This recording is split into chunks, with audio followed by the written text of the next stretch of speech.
দলের কর্মীদের বলেছেন আরও ভদ্র হতে হবে, নম্র হতে হবে, বিত্তবান নেতা আমরা চাই না, লোভী যেন না হয়ে যায়, এই বার্তা দিয়েছেন তৃণমূল নেত্রী মমতা বন্দ্যোপাধ্যায়। এর পাশাপাশি দলীয় কর্মীদের কড়া বার্তাও দিয়েছেন।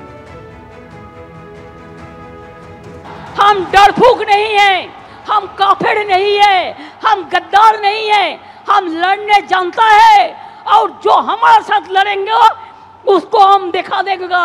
देखो इतना बारिश हो रहा है और कोई पार्टी ये मीटिंग नहीं कर सकता है, खाली तृणमूल कर सकता है।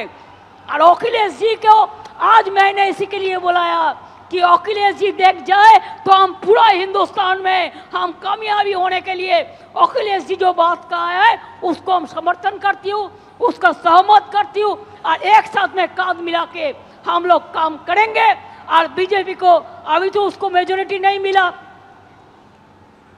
अभी तो मेजोरिटी नहीं मिला, किसी को खरीद करके शेयर केलेंकारी करके कभी सुना रुपया नहीं, रुपया देके मिनिस्ट्री नहीं दिया, कभी सुना जिंदगी भर रुपया देके दाल खरीद लिया लेकिन मिनिस्ट्री नहीं दिया।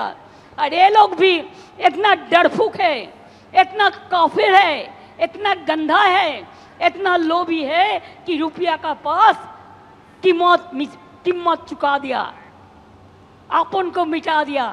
हाँ मैं नहीं करेंगे। আমরা মানুষকে বলেছিলাম যে আমরা জনগণের শক্তিতে বিশ্বাস করি, আমরা স্বৈরতান্ত্রিক শাসকের শক্তিতে বিশ্বাস করি না, আমরা বিশ্বাস করি জনগণের গর্জনে।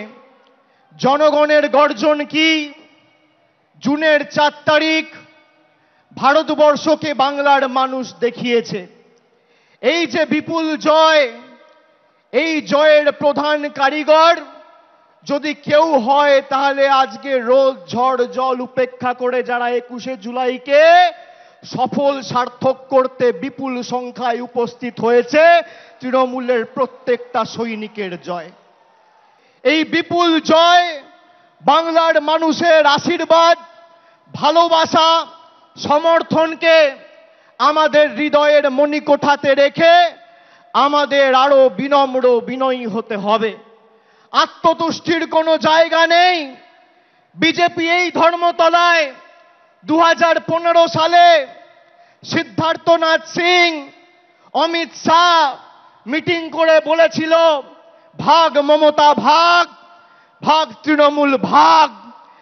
আজকে বিজেপি নামক রাজনৈতিক দলটাকে বাংলার প্রত্যেকটা প্রান্ত থেকে বাংলার মানুষ প্রত্যাখ্যান করে, ভাগিয়ে ঝেঁটিয়ে বিদায় করে ভারতবর্ষে প্রধানমন্ত্রী নরেন্দ্র মোদীকে উচিত শিক্ষা দিয়েছে।